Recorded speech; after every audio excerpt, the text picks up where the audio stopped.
ওকে, তো একটু আগে যে অর্ডারটা নিয়ে এসেছিলাম, এই যে অর্ডারটা হয়ে গেছে ক্যান্সেল, আর এটাকে নিয়ে যাচ্ছে আবার আমি রিটার্ন। এই 33 টাকার অর্ডার, 25 টাকার অর্ডার, আর ক্যাশ অন ডেলিভারি ঠিক এতটা।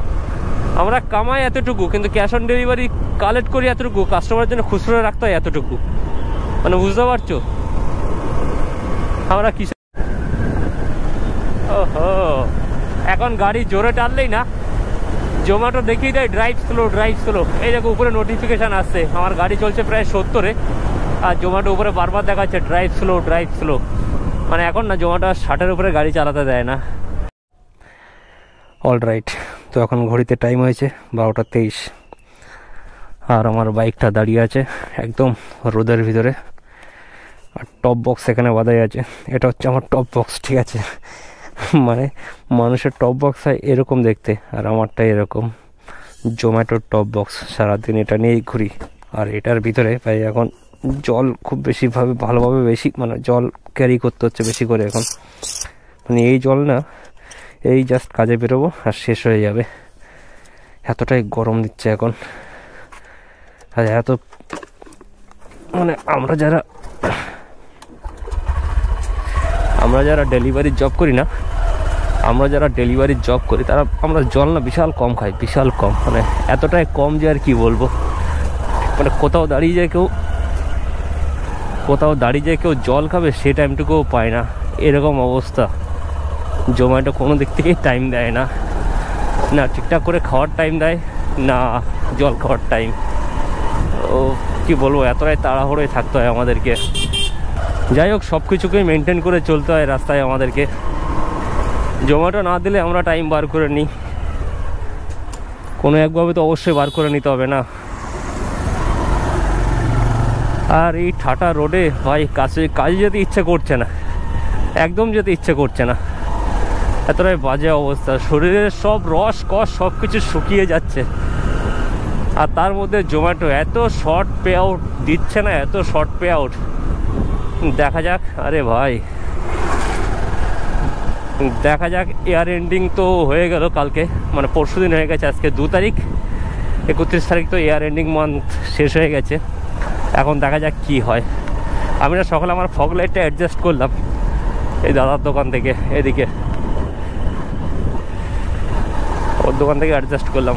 ও জোম্যাটোতে কাজ করতে এখন গ্যারেজে খুলে নিয়েছে, নিজের গ্যারেজ। ওকে, তো welcome back to the new video. আমি না একটা জিনিস বলছি, কালকে আমি রবি সোম 2 দিনই কাজে যাইনি, ঠিক আছে? তো সোমবারে সকালবেলা একটু শিয়ালদা গেছিলাম, আর শিয়ালদা যাওয়ার পথে একটা ভিখারিকে দেখে না বিশাল মায়া লেগেছিলো, মানে এমন হাবভাব করলো না, আর মায়ার শরীর। ওনাকে দেখে না আমি 10টা টাকা দিয়েছিলাম। এবার আমরা ভিখারিকে টাকা দিই কী জন্য? যাতে সে একটা বেলা বা একটা সময় কিছুটা হলেও যেন একটু খেতে পারে কিছুটা, সেইভাবে আমরা টাকা দিই। তো আমি শিয়ালদা থেকে যেমন সকালে গেছিলাম, বিকেলবেলা এসে বন্ধুরা বললো চ ভাই একটা বিয়ার নিয়ে আসি, তো সেই অনুযায়ী বিয়ার আনতে গেলাম একটা আবার। তো বিয়ার আনার সময় আমি দেখি ওই যেখানে আমি গেছি বিয়ার আনতে, ঠিক সেখান থেকে দেখি ওই সেম ভিখারিটা বাংলার বোতল নিয়ে বেরোচ্ছে। তারপর থেকে না আমার মায়া উঠে গেছে ভাই একদম, আর ওদের প্রতি আর মায়া দেখানো যাবে না ভাই। মানে ওরা চোখে হাবভাব যাই দেখ না কেন, যে খেতে পারছি না, পারছি না, আর ভাই ওদের প্রতি আর কোনোদিনও মায়া দেখাবো না ভাই, আর কোনো দিনও ভাই আমি ওদেরকে টাকা দেবো না ভাই, জীবনেও টাকা দেবো না কোনো ভিখারিকে ভাই। থেকে ভাই ওই ভিখারিকে যা দিতাম, এবার থেকে যে কোনো ভিখারিকে দেওয়াই বন্ধ করে, যে টাকা আমি মানে ভিখারিকে দিতাম সেই টাকা আমি কুকুরগুলোকে দিয়ে খাওয়াবো, মানে টাকা খাওয়াবো না, ওদেরকে বিস্কিট বা কোনো কিছু খাইয়ে দিলে ওরা খুশি, বিশাল খুশি ভাই। কিন্তু এদের মতো তো ভাই মদ খেয়ে বেড়াবে না ভাই, ও ভিক্ষা করে মদ খাচ্ছে, এটা মানা যায় ভাই? এটা জাস্ট মানা যায় না। ভিক্ষা করে মদ কে খায় ভাই? কালকে রাতে আমি আর আমার বন্ধু এই ব্রিজের উপরে আড্ডা মারছিলাম, আর এইখানে একটা সুইগির ছেলে কালকে অ্যাক্সিডেন্ট করেছে। ভগবানের কৃপায় ওর কিছু হয়নি। এইখান থেকে মানে একটা লরিও ছিল, আর লরির পাশে ও দাঁড়িয়ে ছিল, ও ও দাঁড়িয়ে ছিল কিনা জানি না, কোথা থেকে কাটফুট মেরে মনে এসেছিল, মানে লরিটাকে ওভারটেক করতে গেছিলো, আর লরি ও ডান দিক ঘুরছিল, ও ডান দিক থেকে ঢুকেছিল। এবার লরি যখন ডান দিক ঘুরছিল, লরির তো একটা আলাদা রেডিয়াস দরকার ঘোরার সময়। এবার কে জানে সুইগি ডেলিভারি বয়টা কীভাবে ঢুকেছিল। আগে থেকে তো গিয়ে দাঁড়ায়নি এটুকু শিওর, কেননা আমিও একটা ডেলিভারি বয় ভাই, আর আমি জানি এই ফুটে মানে এই ইসেতে কে কেমন গাড়ি চালায়। কেউ ভদ্রভাবে চালায়, কেউ অভদ্রভাবে চালায়। তো যাই হোক, ওর কিছু ক্ষতি হয়নি, এটাই ভাগ্য। ওর বাইকটা ঘষে মেজে গেছে, পুরো বাইকটা টানতে নিয়ে গেছে ভাই। সিরিয়াসলি সারাদিনে এত অ্যাক্সিডেন্টের কথা শুনি না, এত অ্যাক্সিডেন্ট দেখি না মাঝে সাঝে, যে কাজ করার আর মুড থাকে না। তো যাই হোক, এত কিছুর পরেও আমাদেরকে কাজ করেই খেতে হয়, মনের শক্তি নিয়ে বেরোতে হয়। সবই ভগবানের উপর, আর কন্ট্রোলটা নিজের উপর, বাদ বাকি ভগবানের উপর, যা হবে দেখা যাবে। তো ভাই ফার্স্ট অর্ডার মারলাম, এখন 1:22 বাজে, আর ফার্স্ট অর্ডার মেরে পেয়েছি কত দেখাচ্ছি। এত স্লো হয়ে গেছে, 35 টাকা 43 পয়সা দেখালো, 36 টাকা কত পয়সা সেটাকে কেটে দিল জাস্ট। আর এইসব অর্ডারগুলো দেখলে কি আর রাগ হয় বলো। 2.18 পিক আপ আর 2.42 ড্রপ, পেমেন্ট দিয়েছে 33 টাকা 80 পয়সা। মানে এখান থেকে কতটা আগে পিক আপ করতে যেতে হবে, তারপরে ওখান থেকে আবার 2 কিলোমিটারের উপরে ড্রপ, 33 টাকা। ভাই বাইক মনে হচ্ছে মাগনা আসছে, তেল মাগনা আসছে, আমি মাগনা আসছে, আমার ফোন রিচার্জ বাল সব কিছু মাগনা আসছে জোম্যাটোর কাছে। এত বাজে পরিমাণে পে আউট দিচ্ছে, এত বাজে পরিমাণে। দেখো এই রোদে বাইক চালিয়ে কাজ করা মানে চারটেখানি কথা নয়, রোদে নাজেহাল অবস্থা হয়ে যাচ্ছে। আর জোম্যাটো যা পে আউট দেখাচ্ছে তার থেকে 1 টাকা 2 টাকা মাইনাস করে দিচ্ছে, তাহলে কাজ করে লাভ কি এই রোদের ভিতরে। জোম্যাটো কি দিয়ে গালাগালি দেবো তোমাকে, হ্যাঁ কি দিয়ে গালাগালি দেবো।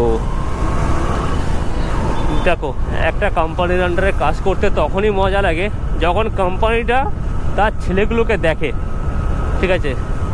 আমাদের জন্যই তো কোম্পানিটা চলছে। কাস্টমার যদি অর্ডার করে আর আমরা মানে কাস্টমার আর আমাদের জন্যই কিন্তু কোম্পানিটা চলছে, ঠিক আছে। তো কাস্টমারের থেকে যা লুটছে, কাস্টমারের থেকেই লুটে।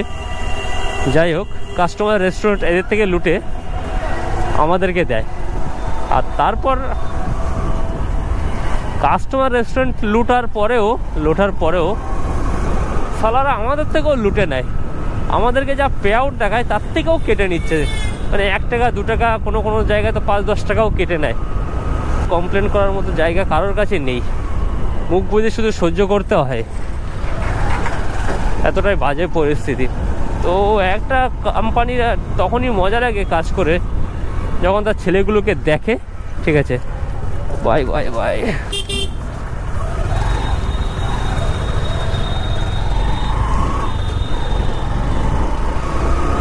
এখন ছেলেগুলোকে দেখছে না, মানে আমাদেরকে ধরো দেখছেই না কোম্পানি, ছেলেগুলোর থেকে কত আশা রাখে এরা। একটা 33 টাকার অর্ডারে যদি 500 টাকা ক্যাশ অন, মানে 200-250 টাকা ক্যাশ অন ডেলিভারিতে যদি খুচরো চায় কাস্টমার, তখন কি কাস্টমার আমাদের থেকে ভালো বিহেভিয়ার পাবে মনে হয় কোম্পানির? মানে এই 33 টাকার অর্ডার, 25 টাকার অর্ডার, আর ক্যাশ অন ডেলিভারি ঠিক এতটা, আমরা কামাই এতটুকু, কিন্তু ক্যাশ অন ডেলিভারি কালেক্ট করি এতটুকু, কাস্টমারের জন্য খুচরো রাখতে হয় এতটুকু। মানে বুঝতে পারছো আমরা কিসের উপরে চলছি?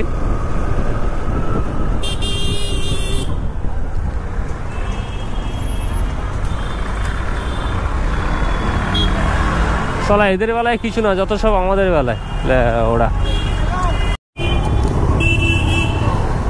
দেখো এখনো দমদম রোডে ঢুকতে পারলাম না, ঠিক আছে, এখনো দমদম রোডে ঢুকতে পারলাম না, তার আগে এরকম জ্যাম খেতে হচ্ছে আমাকে। আর দমদম রোডে ঢুকলে কি অবস্থা হবে এবার ভেবে নাও। এখানে সকাল থেকে রাত্রি পর্যন্ত, রাত্রি 10টা-11টা পর্যন্ত এরকমই জ্যাম থাকে, পুরো এরকম জ্যাম থাকে। আর এই জ্যাম খেতে খেতেই অর্ডার ডেলিভারি করতে হয়। আর তার মধ্যে এই এরিয়া থেকে কিছু কাস্টমার বিলং করে, যারা অর্ডার করে বলে দাদা তাড়াতাড়ি দেবেন।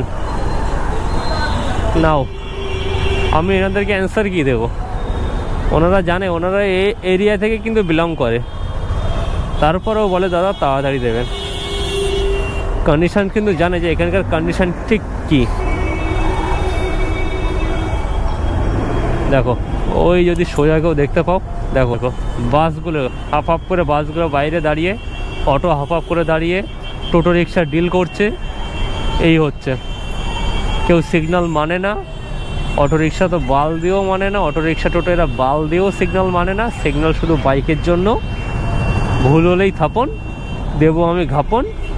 আর এখানে যে পুলিশগুলো থাকে, এই যে এখানে যে পুলিশের এটা আছে, সব আড্ডা মারে ওরা। যখন একটু ভুল হবে, যেই কেউ একটু ভুল করবে তখন দাদাগিরি দেখাতে চলে আসবে। আদারওয়াইজ তোরা জ্যাম খেয়ে মরে যাওয়ার গাদার গাড়ে ঢুকে যা, ওরা বাড়া তোদেরকে বাল দেখবো, বাড়া শুধু একটু ভুল কর তোদের গাঁড় মেরে রেখে দেবো বাড়া। তো আমি আমার বাইকের মিটারের টাইম বলছি, এখন বাজে হচ্ছে 1:41, ঠিক আছে। আর এই জাস্ট দমদম রোডে ঢুকেছি, আর এখান থেকে কাস্টমার লোকেশান আছে হচ্ছে 1.3 kilometre. As per Google map বলছে যে 5 মিনিট লাগবে 1.3 কিলোমিটার যেতে। এখন দেখা যাক আমি কতক্ষণে পৌঁছাই। এখন 1:41 বাজে, ঠিক আছে। তো দেখো 1:41 বলেছিলাম, গুগল ম্যাপ একদম পারফেক্ট টাইম দেখিয়েছে, 5 মিনিটের ভিতরে ঢুকে গেছে। আর 140 মিটার বাদে কাস্টমার লোকেশান। কিন্তু বিষয় হলো এটা, বুঝতে পারছো এখানে জ্যামটা ঠিক কীরকম থাকে, কী রকম জ্যাম থাকে। মানে 5 মিনিটে আমি এই জায়গাটা পৌঁছালাম।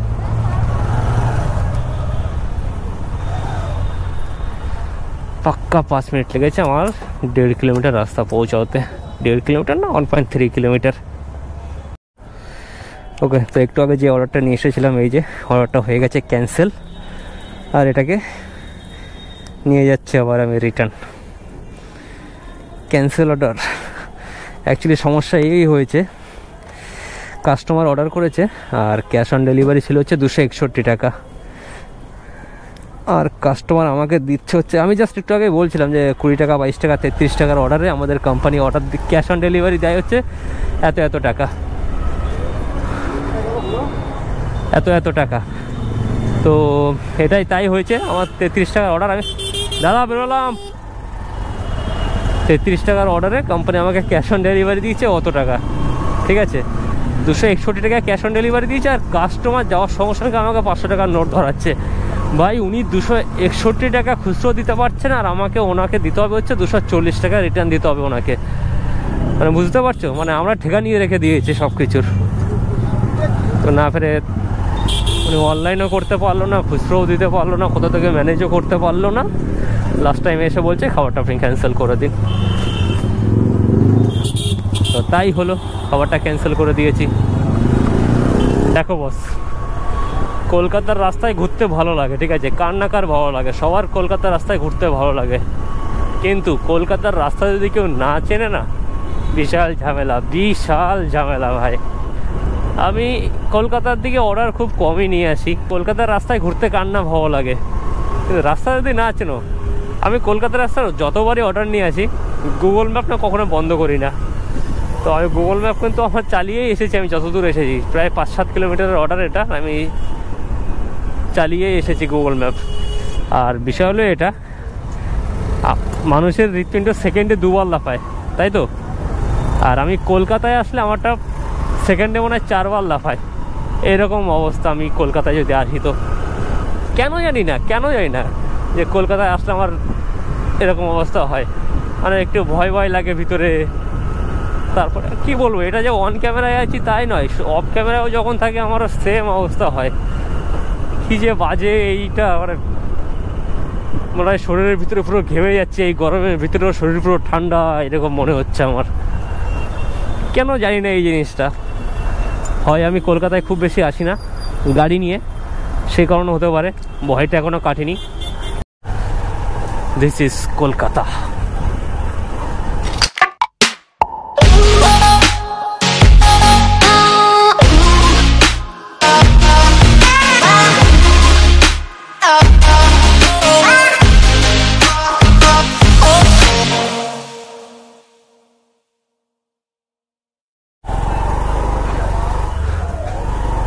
কত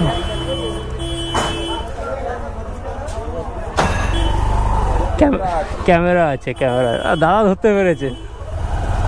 আরে আমি যখন থেকে এখানে রেস্টুরেন্টের সামনে এসেছি তখন থেকে দাদা দুটো আমার দিকে তাকিয়ে।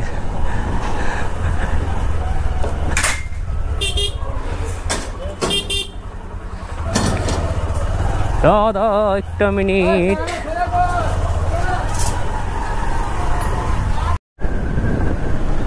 ওহো, এখন গাড়ি জোরে টানলেই না জোম্যাটো দেখিয়ে দেয় ড্রাইভ স্লো, ড্রাইভ স্লো। এই দেখো উপরে নোটিফিকেশান আসছে, আমার গাড়ি চলছে প্রায় 70-এ, আর জোম্যাটো উপরে বারবার দেখাচ্ছে ড্রাইভ স্লো, ড্রাইভ স্লো। মানে এখন না জোম্যাটো 60-এর উপরে গাড়ি চালাতে দেয় না। আর আমি আমার সব থেকে পছন্দের জায়গায় এসেছি, নিউ টাউন। এখানে এসে নাকি আমি গাড়ি ভাগাতে পারবো না।